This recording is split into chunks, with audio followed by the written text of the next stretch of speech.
Well, good morning, everybody. As I said, my name is Matt Reedy. I'm the incident commander here.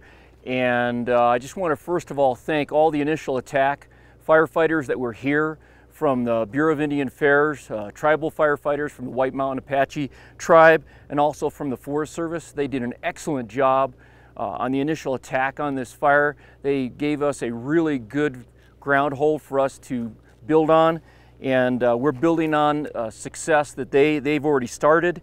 We're following a strategy that gives us the greatest probability of success.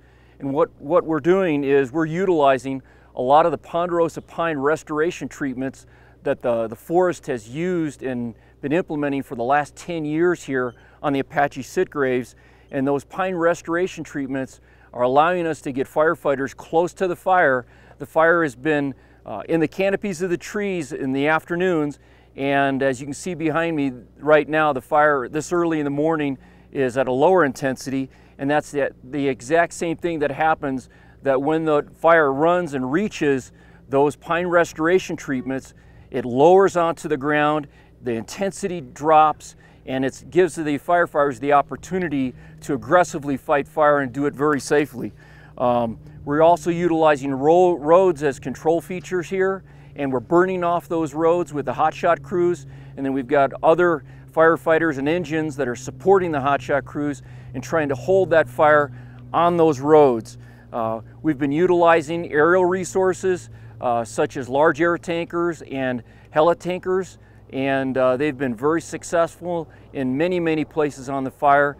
We're looking forward to another successful day today, and the weather is going to be cooperating with us just a little bit, but we're looking forward to another great day, and if you have any quick questions, I'd be happy to take them.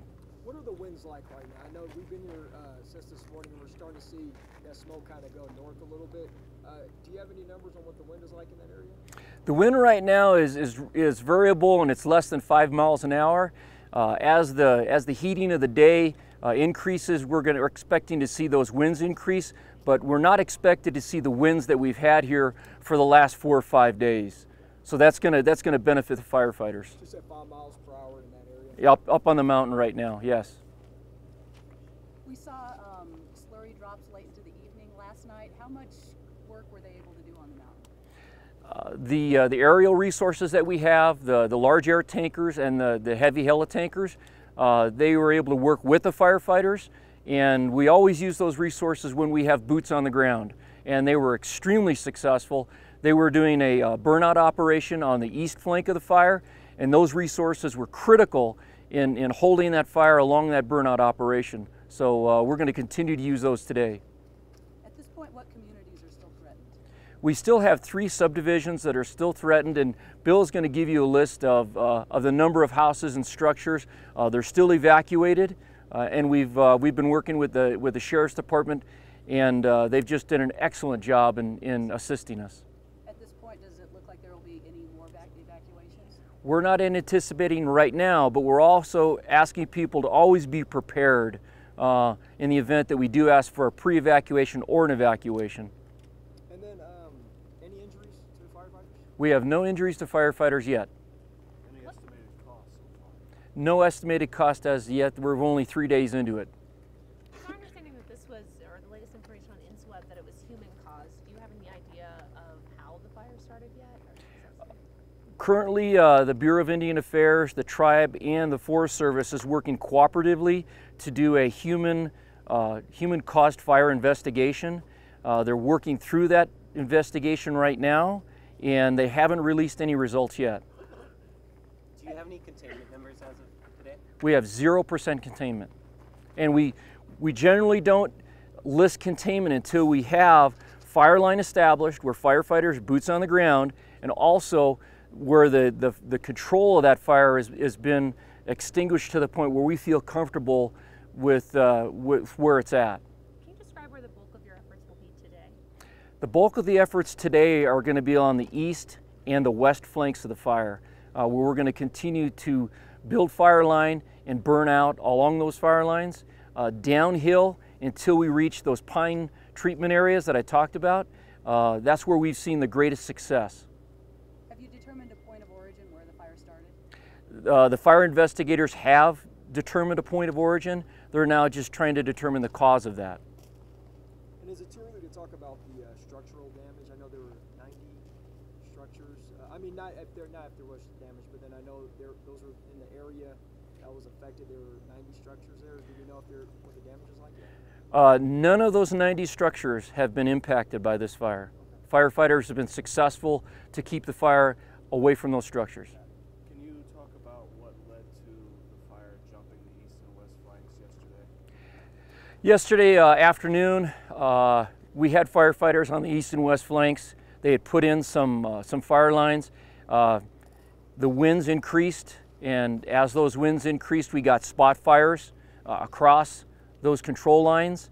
Firefighters had to fall back, abandon those fire lines, and reestablish new ones. And that's why when you ask me about the containment line, percent containment, we don't consider a line contained until we can actually control all the fire spread and it's safe and it's mopped up. How far has the fire gotten from the evacuation areas? Oh, we're still quite a ways from the evacuation areas. Yeah. Do you have a new acreage estimate this morning? You know, we did receive an infrared flight last night, and I'll let Bill go ahead and talk about the acres figures and all the engines and whatnot, hotshot crews. Anything else we need to know or that you think is important for viewers?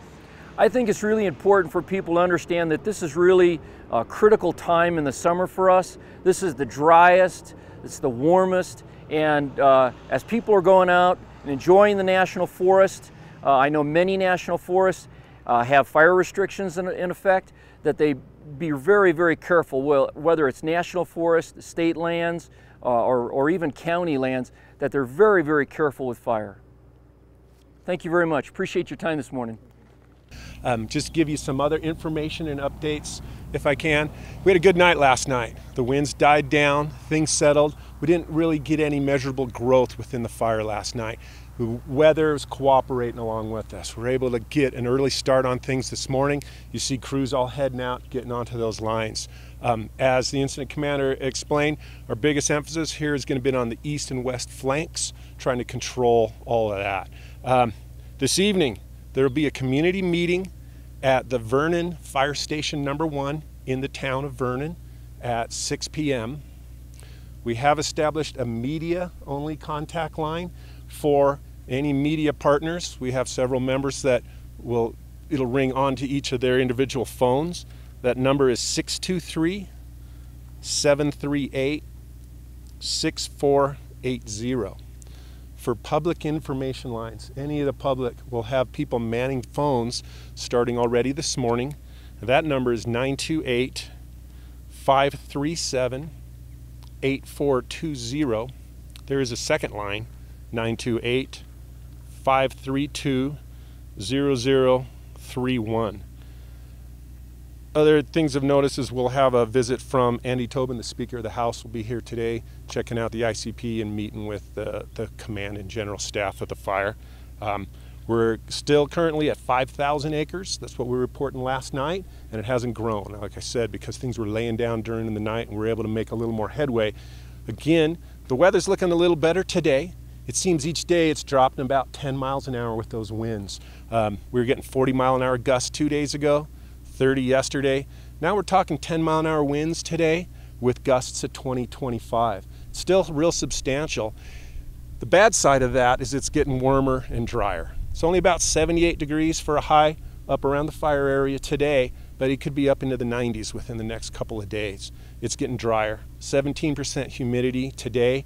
The fuels, you know, the grass, the brush, the trees, we're talking 5% humidity. Kiln-dried wood's usually 7 to 8%. Everything's ready to burn. We don't have the real hard winds, but it's hotter, it's drier. We're looking at spot fires. We're looking at a lot of other issues. And 25-mile-an-hour winds, you know, that's still pushing up in a red flag. And looking down the road a little bit, by Tuesday, Wednesday, we're looking at a lot of potential for dry lightning storms.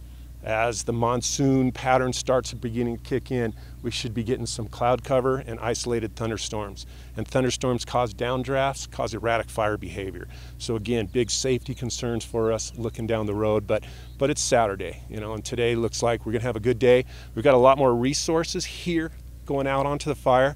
At this point, we have 13 hand crews, hotshot crews and type 2 crews on the fire. I have 24 engines out here on the fire. Just sorry to check my notes, but we have 4 water tenders, 3 dozers, a total of 502 personnel working on the San Juan fire this morning. We have every air tanker from the southwest area, not to mention a fire that started over in New Mexico, working on this scene. We never get a count of the number of air tankers because they're just rotating through, they're flying. But we do still have 3 type 1 heavy helicopters. Those are the ones that'll drop 2,000 gallons of water at a time. 1 medium and 1 light helicopter.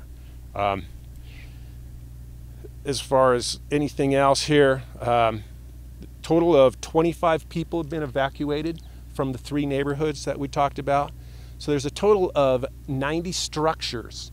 12 of those are actual residences, and the rest are other type of buildings. Essentially, you know, yesterday while we're looking at Google Earth, looking at the maps, they're counting buildings. So we had a total of 90 buildings, but 12 actual residents, full-time residents. Some of those other buildings could be part-time residents. It's hard to get those sort of numbers for you, anything.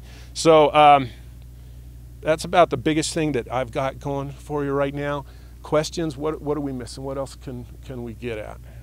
So everyone has been evacuated in those areas? Those areas are all completely evacuated, being told. And then I know, are there areas that are on, I guess, pre-evacuation?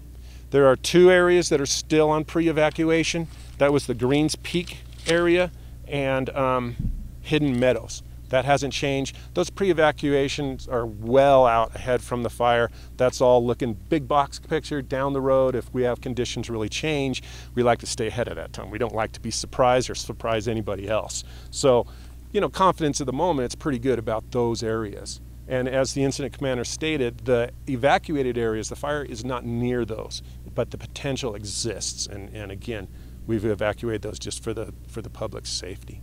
I know it's pretty early, but because we're going to get asked, people who have had to leave, any ETA of when they might be able to get back in? At this point, the fire's still kind of driving the show here. You know, for the last couple of days, the wind, the weather, this thing's blown up each day. We went from 1,500 acres to 5,000 just yesterday. We're nowhere close to thinking about letting folks back into those evacuated areas until we feel we get a hand on it. And really that comes down to having solid containment lines between the fire and those evacuated areas. So at this point, there's still the Red Cross has the evacuation center at the Round Valley School open and eager. Nobody was staying there yet. Talked with Red Cross this morning. They don't have any occupants, which is a good thing. People all have a good place to go. They got family somewhere else. It's a nice time of year. I don't know. Folks aren't there, but they're not at the evac center either, so it's good. You mentioned the community meeting. What would be the trigger point for pre-evacuation notices to be distributed here in Vernon? And can you talk about what conditions might lead to the fire possibly heading this way? Absolutely. Matt brought up a real good question as far as trigger points. And when we take a look at where the San Juan fire is, we also have mapped out potential growth and directions of where it could go. And contingency plan A, B, C, all the way up through the alphabet. When fires reach up to a certain point, it hits what we would call a trigger point, where it got up to a line. I can't tell you out of my head the number of all the different Forest Service roads and where it crosses, but essentially common sense says when a fire starts moving in a certain direction and gets up to a certain spot, we will draw a line in the sand, let's say off of a road, where we can improve our fire lines, do burnouts off of that road. If a fire were to jump across those containment lines, those spots, the line in the sand, those are trigger points for us where we start getting people evacuated out. And the point is well ahead of time, well before they have to get out and scramble. We don't want to repeat the Berkeley situations in the past where you see fire trucks rushing in and people rushing out of one-lane roads and causes havoc, and it's unsafe, dangerous situations. So we don't gamble with that kind of stuff. We try to get way out ahead of it. The wind compared to yesterday and today is kind of night and day. How's that going to help you guys today? What's it going to look like later on today? The wind drives these fires. This time of year, we know there's a lot of fuel. We know that it's dry. We know all the constants. What changes is the weather. And the thing that's been driving this fire and a lot of fires this time of year is that high wind. It's gone down each day. This This morning the winds are down low. We're talking 5 miles an hour. Actually kind of variable. It's drifting around a little bit here and there. As we all know, the winds kick up in the afternoon though, right? So we're expecting 20 mile an hour, 25 mile an hour winds this afternoon. That's substantial wind. It's going to push the San Juan fire. It's going to move today. But is it going to get across our lines? That's the battle. That's what we're trying to hold. We're going to get people out there in safe spots and try to keep it within those lines by the afternoon when things really kick in. Our air resources will get up off the ground at 9 o'clock this morning for all the helicopters will be up flying, and then 10 o'clock for the air tankers when we'll start getting. Last night we saw a lot of those VLATs, the very large air tankers, the DC-10s coming in, laying 11,000 gallons of retardant after those winds settled down towards sunset, you know, where it still had good light and it was safe to fly, but it wasn't just blowing it all away with 30 mile an hour gusts. So we got really good containment lines last night. You're going to see a lot of that activity up in the air this morning, but we have to remember that that only supports the ground operations. The boots on the ground have to actually put the fire out. We have to build that fire line. Those slurry drops really just make it safer. They slow things down. They make it more tenable, safer for our firefighters. So it's a coordinated effort with all that. The crews are out there, and the planes and the helicopters are coming. We have a battle plan, and we're ready to put it to work today. It feels good to take over the fire now. The local folks between the Fort Apache tribe and the Apache Sitgrave National Forest, the BIA, have done really a spectacular job. But those local resources are stretched now. It's been 48 hours. These folks have been out there 24/7 for a couple, 3 days. They deserve a rest. A lot of the local resources are able to go home, get a little sleep, get some food.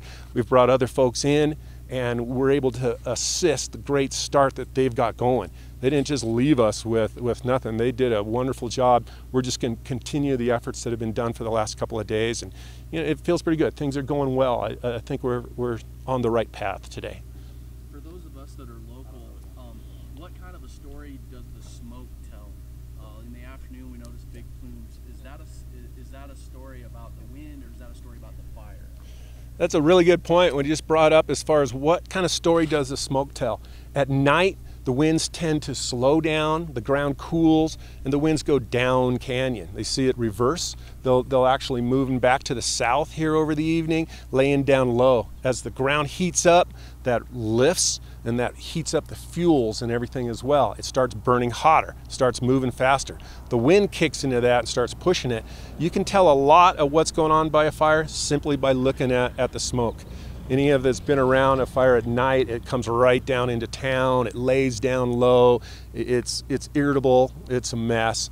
During the day it lifts, you see it, and then it gets bigger. Through the afternoon, the last couple of days, we've seen really huge plumes of smoke because we're devouring a lot of fuel. When we get into those untreated areas, we're getting 100-foot flame lakes coming off the top of that mixed conifer and ponderosa pines. As it gets down into the treated area, it's not going to throw out as much smoke because we're not having as much fire. So you see it turn a little whiter and not put out as much. But when we see those big plumes of black smoke, that means we're burning, you know, and that's the heads up for everybody. Along that same lines, is there any health concerns, health notices? This is a real good point, Ron. I don't have a number for air quality stuff. Let's see if Bob's looking in his notebook right now. But again, as we've taken over, those are some of the things that we'll get out right away is air quality phone numbers where people can call and find out what's going on and where they can get out of it and stuff. But I don't have that for you right now. We're doing good. So you got the numbers, you got the stuff. That's basically what's going on today. We're going to shoot for 7 o'clock every morning with the incident commander. As soon as the plotters are all set up, I'll be able to have a large map and boards being built out here so they'll have something to talk to and give a reference. It helps a whole lot. In the meantime, we have about 20 maps of small ones, 11 by 17, that we can hand out. At least you guys can use those and try to put them into perspective. But we're going to continue to grow this stuff. So let's just plan on 0700, 7 o'clock every morning with the incident commander. And then the next real event going on today is that community meeting at 1800, 6 o'clock tonight. And then we're available to do interviews, whatever we can help you guys with throughout the day. You've got that media number, so now we can talk a little bit.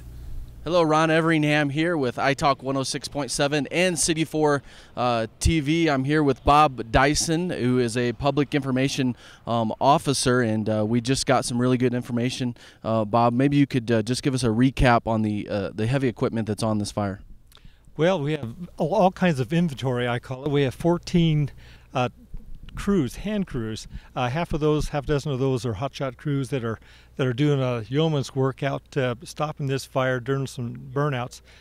We have a lot of engines, 20-some engines here now, and people are coming in all the time. The next couple of days we'll get a lot of more people and resources in. We have a lot of aerial resources that are standing by. Today should have a little bit less wind, and we might, if we need them, be able to use both the helicopters and the fixed-wing aircraft, perhaps more effective than we did the last couple of days. So we're kind of anticipating a good working day and that we can really get some things done today, we hope. Now, Bob, you're local. We're both from around here. For those folks who see the smoke, they see it in their backyards, so to speak. What kind of a story does that tell? Does it necessarily mean that the fire is getting worse, or is it just more of a story of the fire conditions? Well, a bit of both, and that when you see various colors of smoke, it will tell a story. And that also relates back to the wind and the humidities, the time of day. So at night, we all see the smoke laying down. There's not as much of a column. That's the earth cooling things off. The smoke will actually lay down on the ground, and then it's at the discretion of the wind where it takes it. Last night, as an example, instead of blowing to the north-northeast from this fire, it went to the south-southeast. That means people in, say, the Big Lake area, all of a sudden we're seeing some smoke that they hadn't seen before. So people in Pinetop Lakeside, still, they're fortunate, they're upwind of this event. If you see a really dark column, that usually indicates it's burning heavy fuels and burning very hot. And usually that happens in the afternoon. When that happens in the evening or the first in the morning, we know we have some trouble ahead of us. But the last 2 days, it's burned hot in the afternoon. You can expect right around 11 o'clock, 12 noon, that this smoke will start boiling again, and it will for the next few days. Okay, for those of us who, again, live here year-round, we're familiar with control burns. Can you talk a little bit about maybe the control burns that happened on the Fort Apache Indian Reservation and what happens in the Sitgreaves Forest and what that does for fires like this? Sure. Well, this fire is on the top, on the top of a mountain, if you will, backing down to on a north slope, which is in a very, we call it mixed conifer trees, very thick forest. It burns either lightly or very heavily, I'll put it that way. Right now it's burning kind of a moderate slope, and it's burning down into the pine type. And what that does is cool the fire down a little bit, and it burns into areas that we tend to burn over time using prescribed burns. And so we're somewhat optimistic in that it's burning towards both a fuel treatment area that's been thinned out, forest been thinned, but also it's been burned. And that's a remarkably good news for us from firefighting standpoint, is that we have a place to stop this fire. So if the wind should surprise us, come out of a different direction, start to blow a gale, we know where we have some defensible space. So that's what the crews are working on today, take advantage of that work and the prescribed burns that have been done out here before. Okay, as far as just clearing the air from some of the things that we see maybe in social media, any concerns about monsoons switching the direction of this fire, winds coming from any other way, the people of Pinetop Lakeside, Show Low, any concerns within the meetings that you've been a part of anything shifting?